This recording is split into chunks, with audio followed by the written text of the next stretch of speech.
వాహిని media ప్రేక్షకులకు మరియు వాహిని media యాజమాన్యానికి నా ప్రత్యేక వందనములు. గత వీడియోలో మధుమేహం గురించి విశ్లేషణ చేసినాము. మరొకసారి మధుమేహం గురించి మరికొంత విశ్లేషణ చేద్దాం. మధుమేహంతో పాటు ఇంకా కొన్ని వ్యాధులు ఆటో ఇమ్యూన్ డిసీజుల వల్ల వస్తాయి. ఈ ఆటో ఇమ్యూన్ డిసీజ్ ఎందుకు వస్తుంది అంటే, మానవ రక్తంలో ఆల్కలైన్ అనే ఒక పదార్థం ఉంటుంది. ఈ ఆల్కలైన్ సాధారణంగా ఆరోగ్యవంతుల్లో క్షారగుణం కలిగి ఉంటుంది. ఈ మధుమేహం వ్యాధిగ్రస్తుల్లో సోరియాసిస్, బొల్లి వ్యాధి, ఆస్మా వ్యాధులు, రుమటాయిడ్ ఆర్థరైటిస్ వ్యాధులు, ఇంకా కొన్ని వ్యాధుల్లో ఆల్కలైన్ అనేది క్షారగుణం లేకుండా ఆమ్ల గుణం లేక మారడం వలన వ్యాధి నిరోధక శక్తికి ఇది బూస్టింగ్గా పనిచేస్తుంది. ఎప్పుడైతే ఆల్కలైన్ అసిడిక్ మారకన్నా, అసిడిక్ అంటే ఆమ్లం, ఈ అసిడిక్గా మారకుండా క్షారగుణం కలిగేటట్లు ఎప్పుడైతే మెడిసిన్ పనిచేస్తుందో అప్పుడు మధుమేహం వ్యాధి పూర్తిగా రివర్స్ అవుతుంది. ఈ శాంతి ప్రకృతి నిలయం ద్వారా తయారు చేయబడిన ఈ మెడిసిన్ ఆల్కలైన్ ఆమ్లం లేక మారకుండా మళ్ళీ క్షారగుణం లేక వచ్చేటట్లు చేస్తుంది. దీంట్లో అంతటి అద్భుతమైనటువంటి యాంటీ యాక్సిడెంట్లు ఉన్నాయి. యాంటీ యాక్సిడెంట్తోనే సాధ్యం క్షారగుణం లేక రావడానికి. ఇది ఎప్పుడైతే అరికడతామో అప్పుడు వ్యాధి నిరోధక శక్తికి లేదా ఆటో ఇమ్యూన్ డిసీజులకు బూస్టింగ్గా ఉపయోగపడదు. ఈ ఆమ్లం అనే బూస్టింగ్ని ఎప్పుడైతే అరికడతామో ఆటో ఇమ్యూన్ డిసీజులన్నీ పూర్తిగా అరికట్టవచ్చు. ఈ మధుమేహం కూడా అదే విధంగా వస్తుంది.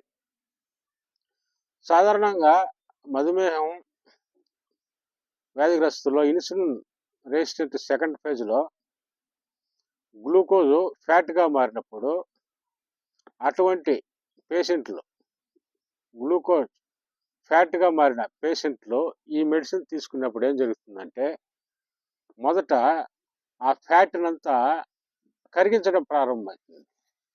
ఎప్పుడైతే కరిగిస్తుందో అప్పుడు లూజ్ మోషన్స్ అవుతాయి పేషెంట్కి. ఆ విధంగా అవడం మంచిది.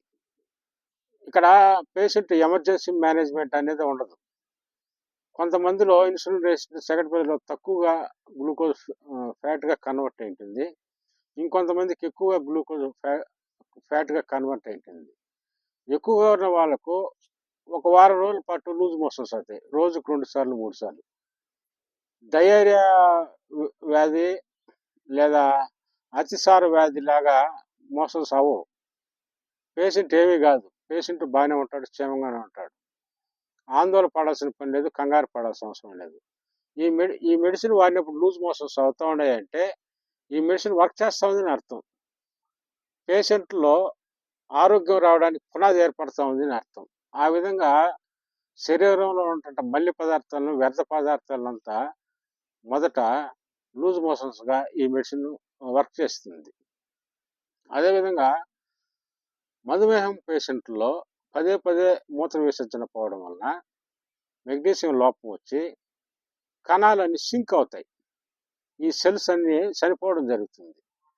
అలాంటప్పుడు పేషెంట్కి ఏం జరుగుతుందంటే ఈ భుజాల మీద ఈ భుజాలలో నొప్పులు, చేతులతో హార్డ్ వర్క్ చేయలేకపోవడము, ఈ విధంగా జరుగుతుంది. ఇంకొంతమందికి అయితే సాధారణ దినచర్య కూడా చేయలేకపోతారు. కాళ్ళు చేతులు పట్టేస్తాయి. 10 మీటర్లు కూడా సాధారణ నడక చేయడానికి ఇబ్బంది పడతారు. అటువంటి వాళ్ళు ఏం చేయాలంటే ఈ మెడిసిన్ ఉదయం 10 ml నైట్ 10 ml తీసుకొని ఇదే మెడిసిన్ శరీరానికి అంత మర్దన చేయాలి. ఉదయం ఒకసారి, సాయంకాలం ఒకసారి బాగా మర్దన చేసినప్పుడు మళ్ళీ 2-3 రోజుల్లోనే శరీరం అంతా లూజ్ అయిపోతుంది. మామూలుగా నేను కూడా చాలామంది పేషెంట్లు చూసాను, మధుమేహం పేషెంట్లు నడవడానికి కూడా ఇబ్బంది పడతారు. ఈ నడవడానికి ఇబ్బంది పడుతున్నారు. ఎందుకంటే ఈ సెల్స్ డ్యామేజ్ అయిపోవడం వలన నడవడానికి ఇబ్బంది పడతారు.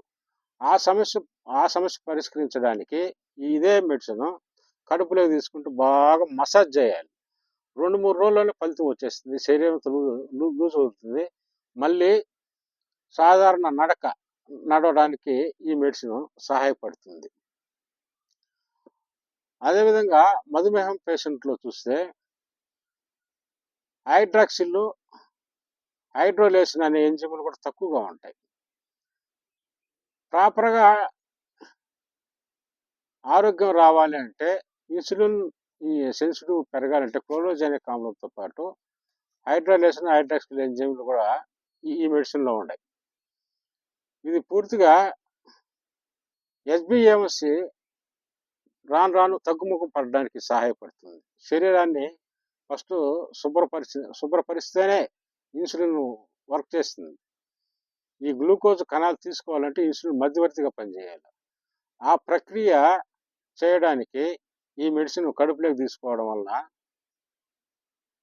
గ్లూకోజ్ లెవెల్స్ తగ్గుతాయి, ఎస్బిఎంస్ తగ్గుతాయి. సాధారణంగా ఏదైనా సరే అలోపతి మెడిసిన్ కానీ, హోమియోపతి, ఇతర ఏ మెడిసిన్ అయినా సరే రక్తంలో గ్లూకోజ్ లెవెల్స్ తగ్గించడానికి మాత్రమే మెడిసిన్ ఇస్తూ ఉన్నారు. కానీ ఎస్బిఎంస్ తగ్గించే మెడిసిన్ ఎక్కడ కానీ చిక్కడం లేదు. ఏమవుతుంది, ఎస్బిఎంస్ ఎక్కువ పెరిగే కొద్దీ కిడ్నీలు దెబ్బతింటాయి, కాలేయం దెబ్బతింటుంది, కంటి చూపు కూడా దెబ్బతింటుంది. రక్తంలో గ్లూకోజ్ లెవెల్స్ 120, 130 లేదా 150 ఉంటే పేషెంట్ సంతోషపడాల్సిన పనే లేదు. అది పేషెంట్కు క్షేమకరం కాదు, శ్రేయస్కరం కూడా కాదు. పేషెంట్ ఎప్పుడు క్షేమంగా ఉంటాడు అంటే ఎస్బిఎంసి ఎప్పుడైతే తగ్గుముఖం పడతా వస్తుందో అప్పుడే పేషెంట్ క్షేమంగా ఉంటాడు. ఎస్బిఎంసి తగ్గితేనే కడుపు నిండా ఆహారం కూడా తినేదానికి అవకాశం కలుగుతుంది. మధుమేహం పేషెంట్లలో ఏమి చేయాలనో ఆ విధంగా ఈ మెడిసిన్ చేస్తుంది. మళ్ళీ మరోసారి చెప్తున్నాను, గ్లూకోజ్ ఫ్యాట్గా మారిన పేషెంట్లో ఈ మెడిసిన్ వాడినప్పుడు లూజ్ మోషన్ అవుతాయి. అంటే శరీరం శుభ్రపడతా ఉంది. పేషెంట్ కంగారు పడాల్సిన అవసరం లేదు. ఆరోగ్యం రావడానికి పునాది ఏర్పడతా ఉంది. ఇది ఇన్సులిన్ రెసిస్టెంట్ సెకండ్ పేజ్లో ఉన్న వాళ్ళకి జరుగుతుంది. ఇన్సులిన్ రెసిస్టెంట్ ఫస్ట్ పేజ్లో ఉన్న వారికి లూజ్ మోషన్స్ కావు. అదేవిధంగా మధుమేహం ఉంటుంది, బీపీ ఉంటుంది, గ్యాస్ట్రిక్ ట్రబుల్ కూడా ఉంటుంది మధుమేహం పేషెంట్లో కొంతమందికి. ఈ మెడిసిన్ తీసుకున్నప్పుడు ఇది గ్యాస్ట్రిక్ ట్రబుల్ కూడా పనిచేస్తుంది. సాధారణంగా గ్యాస్ట్రిక్ ట్రబుల్ ఎందుకు వస్తుందంటే హెచ్ పైలోరి అనే బ్యాక్టీరియాతో వస్తుంది. ఆరోగ్యవంతుల్లో జీర్ణ వ్యవస్థలో మ్యూకస్ పొర అనేది ఉంటుంది. ఇది ప్రతి 2-3 గంటలకు ఒకసారి కొత్తది ఈ మ్యూకస్ పొర అనేది ఏర్పడుతూనే ఉంటుంది. గ్యాస్ట్రిక్ సమస్య ఉన్న వాళ్ళు ఈ మ్యూకస్ పొర అనేది ఏర్పడదు. ఈ మెడిసిన్ తీసుకున్నప్పుడు ఒకవేళ గ్యాస్ట్రిక్ ప్రాబ్లం ఉంటే ఒక 4-5 రోజుల వరకు లైట్గా కడుపు కొద్దిగా ఉబ్బరం అనిపిస్తుంది. ఎందుకంటే జీర్ణ వ్యవస్థలో మ్యూకస్ పొర అనేది లేదు కనుక కొద్దిగా ఉబ్బరం అనిపిస్తుంది. అప్పుడు కొద్దిగా నీళ్లు తాగాలి కడుపులోకి. రాను రాను ఆ ఉబ్బరం 5వ రోజు, 6వ రోజు, వారం రోజుల్లో మొత్తం సమస్య అంతా తీరిపోతుంది. మరి ప్రమాదం ఏమి ఉండదు మా పేషెంట్కు. గ్యాస్ ట్రబుల్ నుంచి కూడా ఈ మెడిసిన్ విడిపిస్తుంది. ఏది ఏమైనప్పటికీ మధుమేహం, BP, asthma, rheumatoid arthritis, osteoporosis వ్యాధిగ్రస్తులకు ఇది ఒక అద్భుతమైన వరం. మెడిసిన్ వాడిన మొదటి రోజు నుంచి ఇది ఫలితం చూపిస్తుంది. అంటే రక్తంలో గ్లూకోజ్ లెవెల్స్ తగ్గించడం కాదు కానీ శరీరాన్ని శుభ్రం చేస్తూ వస్తుంది. పూర్వపు రోజుల్లో 20 సంవత్సరాలు, 30 సంవత్సరాల క్రితం మధుమేహం వచ్చింది అంటే మధుమేహం వచ్చిన తర్వాత 20 సంవత్సరాలు తరువాత diabetic nephropathy, diabetic neuropathy problems వస్తుండేవి. ఇప్పుడు ఇమ్యూనిటీ లెవెల్స్ బాగా తగ్గిపోయినాయి కనుక 100లో 30-40% వరకు మధుమేహం వచ్చిన 10 సంవత్సరాల్లోనే diabetic nephropathy, diabetic neuropathy problems వస్తూ ఉన్నాయి. ఈ నెఫ్రోపతి, న్యూరోపతి ప్రాబ్లమ్స్ కూడా ఈ మెడిసిన్ అద్భుతంగా పనిచేస్తుంది. ఒకవేళ మధుమేహం ఉంది, క్రియాటిన్ లెవెల్స్ ఉన్నాయి, మధుమేహం ఉంది, మూత్రంలో ప్రోటీన్స్ వెళ్తూ ఉన్నాయి.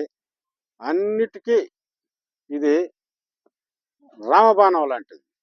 రాముని బాణానికి ఏ విధంగా తిరుగులేదో ఆ విధంగా మధుమేహం, బీపీ పేషెంట్లకు ఈ మెడిసిన్ ఒక రామబాణం లాంటిది. ఈ మెడిసిన్ దీర్ఘాయువును ప్రసాదిస్తుంది, అనుమానమే లేదు. ఈ మెడిసిన్ సంపూర్ణమైన ఆరోగ్యం ఇస్తుంది. ఇదే ఇంతకుముందు చెప్పినట్టుగా ఈ మెడిసిన్ ఏం చేస్తుందంటే ఆల్కలైన్ అనే పదార్థాన్ని అసిడిక్గా మారకుండా, అంటే ఆమ్లగుణం కాకుండా క్షారగుణం లేక వచ్చేటట్లు ఎప్పుడైతే చేస్తుందో అప్పుడే హెచ్బిఏవన్స్ తగ్గుతుంది. ఇది నిజం, కాదనలేని వాస్తవం. ఇది ఈ ప్రక్రియ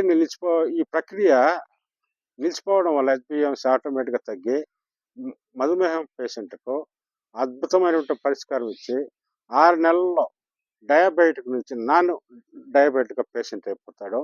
కడుపు నిండా ఆహారం తినే భాగ్యం కలుగుతుంది. అదేవిధంగా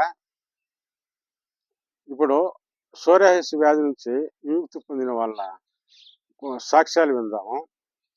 ఇక్కడ 3 వ్యక్తులు సాక్ష్యాలు చెప్తారు. ఎక్కడెక్కడో తిరిగి ఏదేదో పెద్ద పెద్ద హాస్పిటల్లో అంతా తిరిగి వ్యాధి నుంచి విముక్తి కాకుండా చివరికి నా వద్దకు వచ్చి నా వద్ద అద్భుతమైనటువంటి ఫలితాన్ని చూశారు. ఇప్పుడు ఆ సాక్ష్యాలు విందాం. శుభములు.